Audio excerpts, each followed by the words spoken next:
Cordero, and CEO of Fox Sports, Eric Shanks. Where's Eric?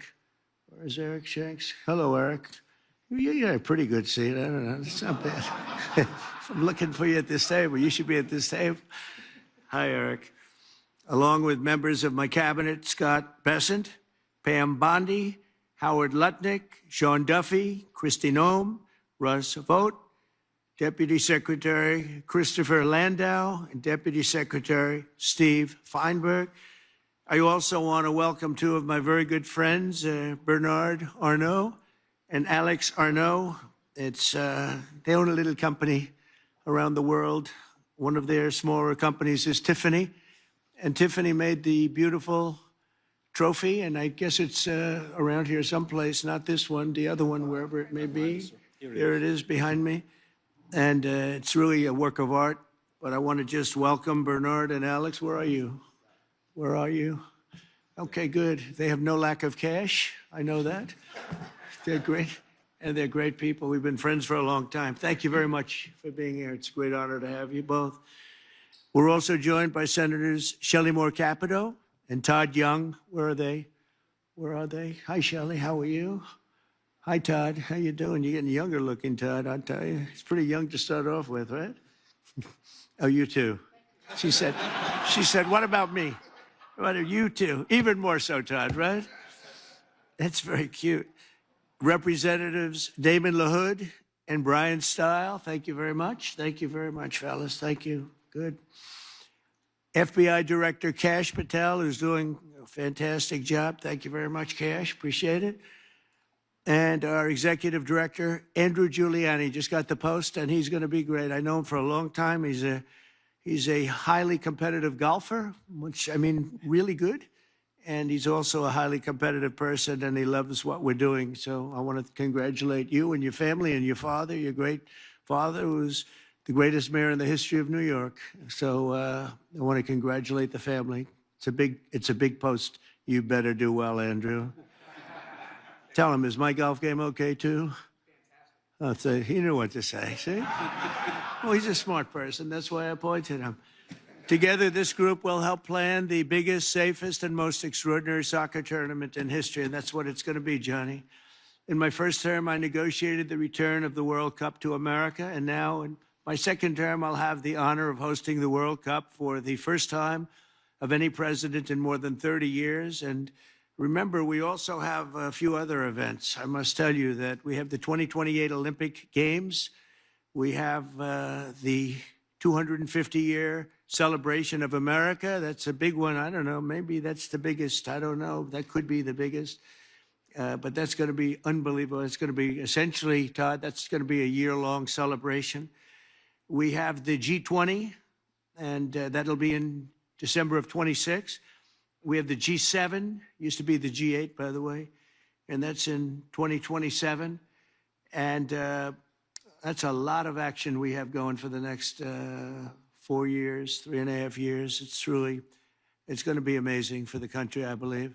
Starting this June, the United States will host the 2025 Club World Cup, which will feature 32 elite soccer clubs from all over the world competing in 63 matches across 11 American cities, including Cincinnati, Ohio, Charlotte, North Carolina, Los Angeles, California, Nashville, Tennessee, Philadelphia, Pennsylvania. So we have it in 11 American cities all over. And these are great cities, too, and they like soccer more and more. I guess some of those cities specifically, they really love it. And next summer, we'll host the official 2026 World Cup tournament, where 48 national teams will compete in 78 matches right here in the USA. And that'll be something very, very different and very special. These events will attract millions of passionate fans around the world, including my son. I have a son that loves soccer. Barron. Nobody's ever heard of Barron, right? Have you ever heard of Barron? He's a good soccer player, too. He's a little tall for soccer, but that's okay. And over 1 billion viewers. You're going to have one of the biggest viewerships of any sport at any time. This will be a once-in-a-lifetime opportunity to showcase the beauty and the greatness of America, and we can't wait to welcome soccer fans from all over the globe. I don't know if I'm supposed to say soccer or football, because every time I say soccer, Baron and Eric say you're really saying it wrong. It's supposed to be football, but we know it more as soccer. These events will also generate tens of billions of dollars in economic activity for local businesses and create thousands and thousands of jobs for American workers. I've directed my entire team to do everything within our power to make the World Cup an unprecedented success, and that's what it's going to be. We're going to make sure of it. The State Department, the Department of Homeland Security, and every part of the U.S. government will be working to ensure that these events are safe and successful, and those traveling to America to watch the competition have a seamless experience during every part of their visit. It's going to be very special. Together, we will ensure that the 2026 World Cup will be the best-run soccer tournament the world has ever seen. This is going to blow every other tournament you did. You're going to say how terrible a job you did in the past, because this is so much better, Gianni. This is going to blow them all away. I don't want to insult my other friends from other countries, but we're going to blow them away, right? So now I'd like to introduce, and he has been a friend of mine. We fought very hard to get the event, and I think before the media came in, I said that I was very disappointed because I got the event, Johnny. I think we can say that strongly. And then I said it won't be in my term, and I won't be able to see it. And then bad things happened with the election, and now we do see it. So I just repeat that because for the press to hear, I'm sure they're thrilled to hear it. But I'd like to ask FIFA President Gianni Infantino, really one of the most powerful men in sports. It's amazing because you've done such an incredible job with soccer. Followed by Vice President J.D. Vance, then Secretary Kristi Noem, and Secretary Sean Duffy to say a few words. So Johnny, and then we'll go in that order. Thank you very much, everybody. Thank you.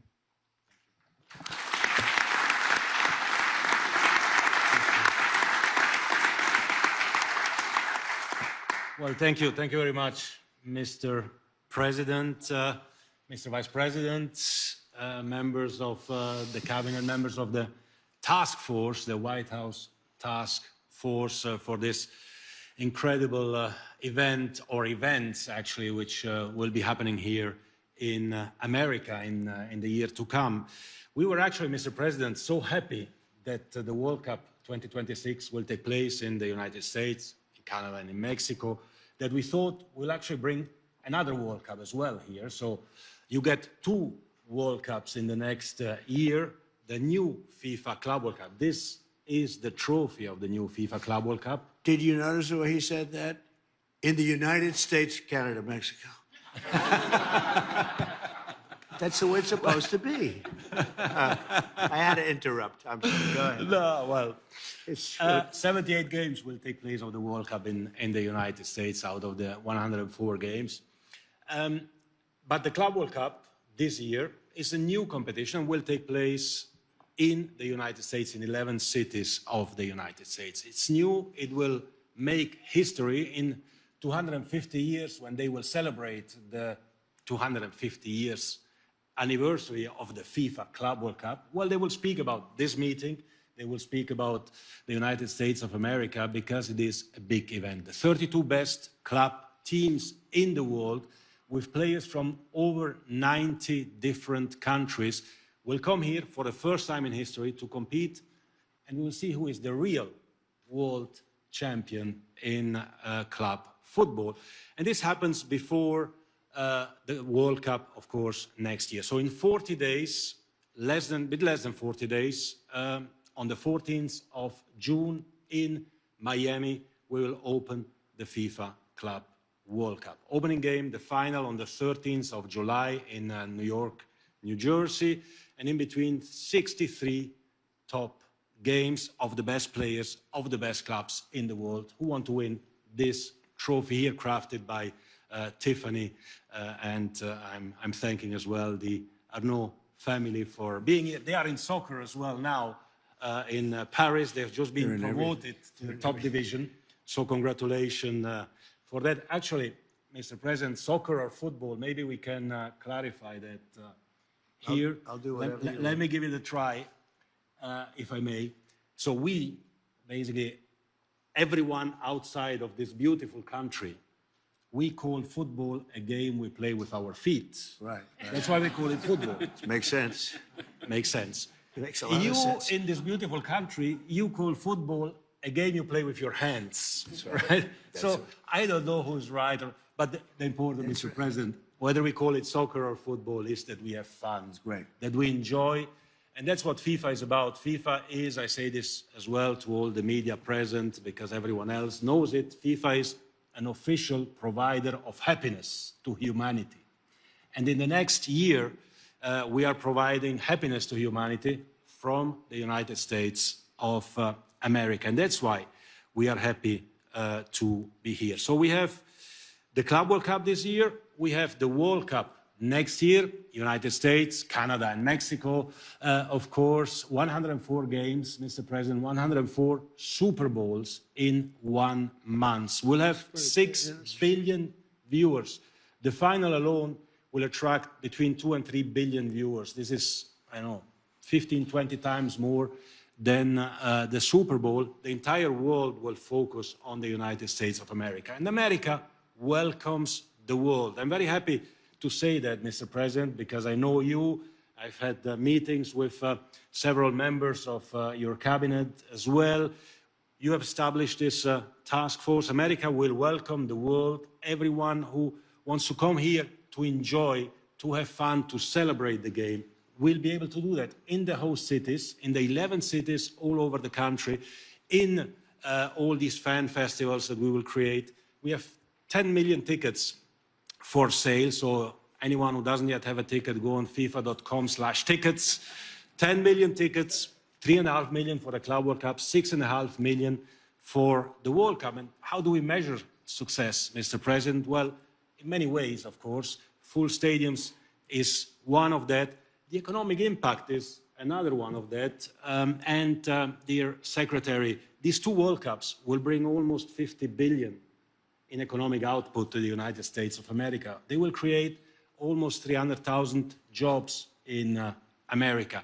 For the celebration of 2 World Cups, which will bring the world to the United States, a few million fans will come, a few billion will watch it from home, but everyone will be happy and everyone will be celebrating how the United States of America will put up the best events ever that the world has seen. Not just sport events, but the best events. We are here for that. We are here to work for that. We are here to work all together as a team to celebrate the United States, the 250th anniversary, as well to celebrate the world and the World Cup around a soccer ball or a football, and to make sure that everything happens as well, as you said, Mr. President, in a safe, in a secure environment. So we have, and the world has, of course, full and entire confidence in the United States and in all the partners, in all the agencies, to make sure that we will bring to the world something that they have never seen and they will probably never see again. Thank you very much. We are here for that, and I'm looking forward to these 2 World Cups. Thank you. Thank you, Mr. President.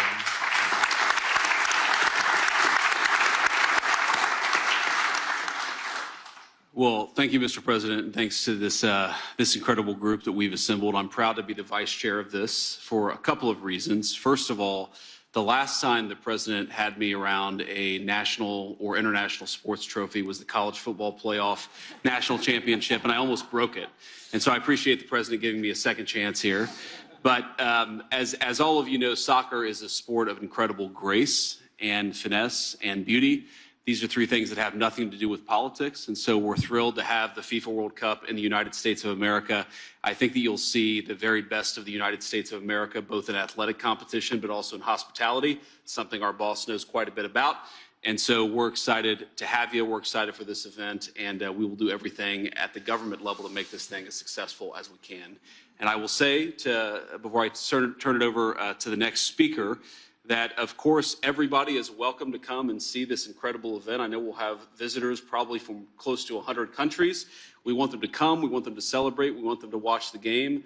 But when the time is up, they'll have to go home. Otherwise, they'll have to talk to Secretary Noem, who I'll turn it over to now.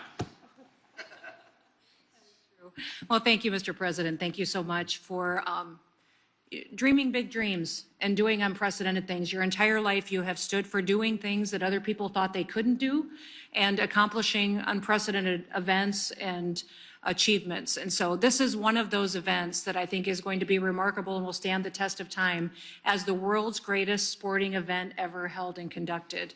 You are honoring us by agreeing to be the chairman of this event. The vice president has greatly honored us by being the vice chair. And also we have a remarkable leader in Andrew Giuliani, who stepped up and will be the executive director of making sure that we're not just conducting and hosting people from all around the world, but that we're also doing it safely. You have tasked our department, the Department of Homeland Security, with making sure these events are safe and secure. And it will be a challenge, but one that we welcome, because we know that America is in a place where we invite people to be a part of our livelihood. We want to expose all of the American people to the wonders of this sport. And I believe that the old proverb that says, what you see with your eyes, you carry with your heart, is what will happen when we host this event. Carlos has agreed to step up and be a senior advisor as well to the task force, and his knowledge and expertise has been incredibly valuable in all of the meetings and organizational efforts that we've already put forward. So, sir, you know, as all of us do that have participated in sports, that there's something that happens when you're involved in competition. You spend time with people, you relax, you are out there enjoying success, but also recognizing failures and challenges and overcoming them. There's a bonding that happens among people, and I believe that's what you are doing, is creating an opportunity for the world to become a friendlier place. We will welcome over 2 million visitors that will come here from other countries. We will have 10 million different tickets. 22 million people will interact with these activities. And it is an opportunity to have people bond with each other, to create a friendlier world where we will be able to do business. We'll be able to enjoy their visits here. We will take care of their documentation and travel documents, and it will go smoothly, and we will make sure that they can come and enjoy and bring their families and friends and make memories together. It's going to be incredibly special. So thank you for leading at an unprecedented time and doing so with big visions for the future. Thank you for doing this. Thank you very much, Christy. Appreciate it. Sean? Thank you, Mr. President.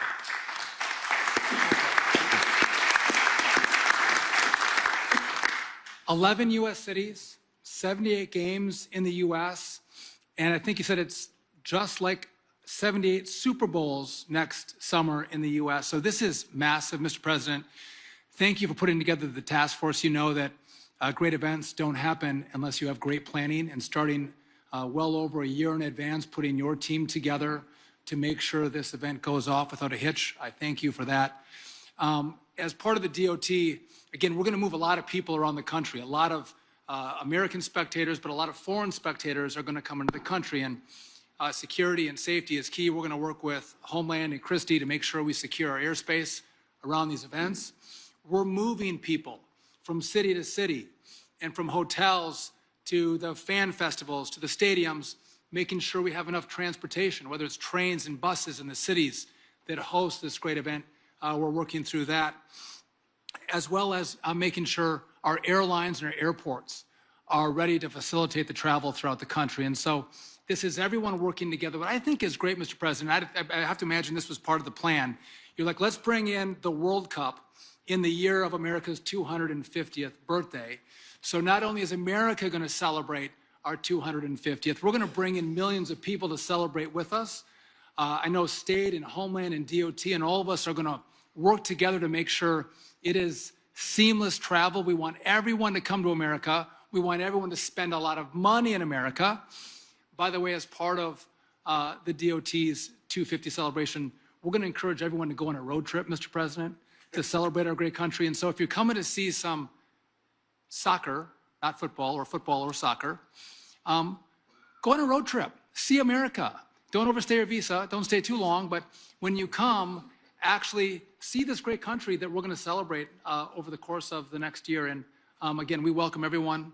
This team is going to work full-heartedly together to make sure these events go off without a hitch, and we're all able to celebrate the great athletes from around the world, 48 countries coming in to compete in our great country.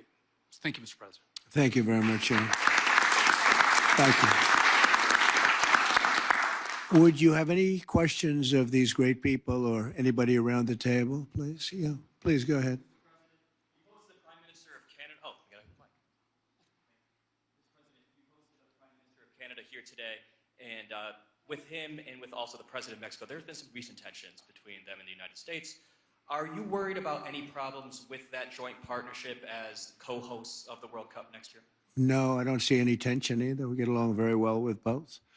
They just got to pay a little more money, you know. They're just they're getting away with things that they shouldn't be, and they understand. We had a great meeting today, actually, with the new Prime Minister, who's a terrific guy, and we had a very long session with JD and Marco and everybody, and it went very well. No, we had a very great meeting, and no tension. We want to do what's right for our respective peoples, and that's what's going to happen. And also with Mexico, I think the relationship is really very good with the president of Mexico, as you know, you probably heard. And we're going to have a very good relationship with regard to FIFA. I have no doubt about it. Johnny would know better than anybody, but you understand. I mean, I think the relationship is very good. Thank you very much. Question? Yeah, please. What will be the level of interaction, cooperation with Canada and Mexico as it relates to next year's World Cup? Are you already talking to them? Yeah, we are. It's total, complete. We talked about it even today at our meeting with Canada, and the level is total. It's going to be perfect. Going to be beautiful. They're very excited about it. Yeah, please. Visa applications for people around the world who want to come to the United States for the World Cup. Yeah. And if I may, just a second question for maybe Mr. Duffy. Secretary Duffy, is there anything long-lasting transportation-wise that Americans can expect from infrastructure being built for the World Cup? So we'll start with Christy in terms of the applications. Absolutely. This summer, by hosting the club championships, we're processing those travel documents and visa applications already and working with Carlos and Johnny and their team to make sure that they're done timely and being proactive of it. And that is obviously going to be a precursor to what we can do next year for the World Cup as well. So it is all being facilitated. We appreciate the partnership that we've got on all of this with the State Department as well. And I know we've got the Attorney General and Cash at the FBI too, interested in being all hands on deck to make sure this goes smoothly. Thank you. Sean? Yeah, so basically these are going to be short-term needs. So we're going to have to bring in, buses and additional forms of transportation. Miami doesn't have the capacity with their transit system to carry all of the people. We're going to go from hotels and restaurants to stadiums and the fan centers. So we're going to have to manage those assets, bring them in from around the country to move people, but they won't be needed there long term. So again, I don't foresee long-term changes. This is a short-term push of folks coming in to see great soccer matches, and then they'll go home. Okay. Yeah, please. Question about your thoughts on Madison Square Garden. The Transportation Department recently took over the refurbishment of Penn Station, and I was wondering if you have an opinion on the proposal to move Madison Square Garden to allow for a more classical train station to be built above. To move it? To move it, yes. I don't know, that was thought of years. Jim Dolan's going to have something to say about that, and I've not heard of any recent plans. They tried to do that for years. They've tried to move it, but I think Jim probably likes his location sitting on top of all the trains. I can't blame him necessarily. There's not too much of a move. They are going to do something with Penn Station. We'll be involved in that. We'll work with the governor, and we'll be involved with that very much. Okay? Thank you. Yeah, please, go ahead. Have asked for more than $600 million in federal funding for security. Do you support that? And perhaps Secretary Noem can weigh in. On security? Yeah. Yeah, I support really whatever that takes. And any money that's spent will make up many-fold in terms of all of the economic development. These events especially what we're talking. And you have FIFA, and then you have the Olympics, and these events, if properly done, make a tremendous amount of money and prestige. I think it's a great allure and prestige for our country and for the cities where they are. It's going to be amazing, yeah. But we won't hold back at all on security. Most importantly, okay. Thank you. Yeah, please. First question, is there any reason you haven't referred to Mark Carney as governor as you did with Trudeau? And the second question, you said earlier that you don't have to sign any trade deals, of course. Is there any country you expect to sign a trade deal with this week, as Secretary Bessent has indicated? Well, we're looking at a lot of them. We're talking to a lot of them right now. I don't want to bore people with that, but I gave a very long definition this morning in the Oval Office. We're in very, very good shape. This country's never been in better shape, and we're doing great. We were being ripped off by every country in the world virtually, and now we're not being ripped off anymore. It's very simple, very, very simple. As far as calling him Governor Carney, no, I haven't done that yet, and maybe I won't. I did have a lot of fun with Trudeau, but I think this is a big step up. It's a good step up for Canada. I watched very closely. I thought he did really terrifically in the debates. I like him. You know, he's a nice man. We get along very well. We had a great meeting today. Really good. I think the relationship's going to be very strong. Thank you. Yes. Russia is banned from playing the next World Cup. What's your position on this? Say it again. Russia has been banned from playing the next World Cup. What's your position on this? I didn't know that. Is that right? Yeah. You want to explain That is right. that? They are banned for the time being, yeah, Okay. from playing. But we hope that He's the boss. I'm not the boss on that. I have nothing to do we hope with it. that something happens and peace will happen, and then It's Russia possible. can be readmitted. So that's what we possible. Hey, that could be a good incentive, right? We want to get them to stop. We want them to stop. We want the 5,000 young people a week are being killed. It's not even believable. The Russian soldiers and the Ukrainian soldiers mostly. Also people in towns every 2 weeks. Horrible things going on over there. So we're gonna get that war stopped. Okay. When you were talking about all of the events that will be happening here in the U.S. over the next few years, you mentioned the G7 and you said it used to be called the G8. Yeah. As the host country, you can actually invite Russia to the G7 plus one. What's your thinking on that right now, Mr. Well, President? Russia used to be a member of what was called then the G8. And I don't think I was really in politics at that point, but I know that President Obama didn't like it. And they voted Russia out. And I say if they didn't vote Russia out, which I thought was a very foolish decision because it's a group of people sitting around a table. I've done it many times with them, and you get to know them. And I say that if it was the G8, if Russia were in it, I think you probably wouldn't have this ridiculous, deadly war going on right now. I thought it was a very bad decision. It was headed by Trudeau, by the way, and Obama. They were the ones that really fought hard to get Russia out. I think if Russia were in, you wouldn't be, they threw them out. And because of that, maybe millions of people are dying. Millions, millions. The numbers are far greater than you think, but millions of people are dying. If he was sitting around a table with other people, 7 people, hammering him and saying, let's not do this, I think you wouldn't probably have had the problems that you've had. To get Russia back into this group? No, I think it's not good timing now. No, right now it's we missed that gate, didn't we? Huh? We missed that gate with another great decision by some people that shouldn't have been making decisions. Yes, go ahead. Mr. President, should people who have taken part in, for example, pro-Palestinian protests across the world be concerned about being able to join the World Cup and watching here in the U.S.?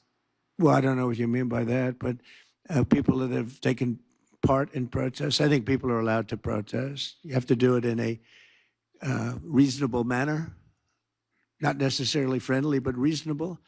Otherwise, Pam will come after you and you're going to have a big problem.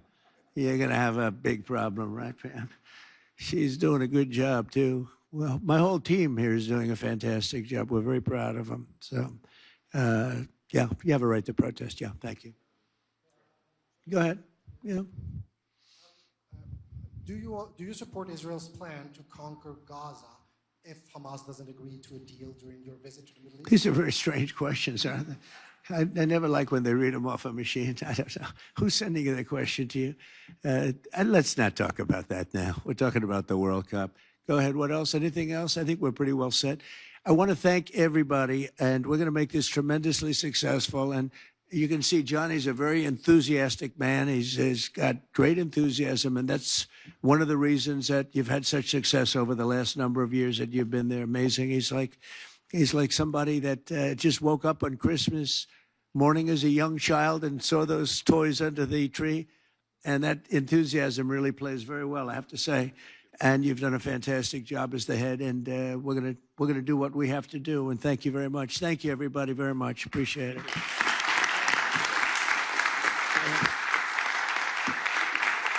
Thank you, President.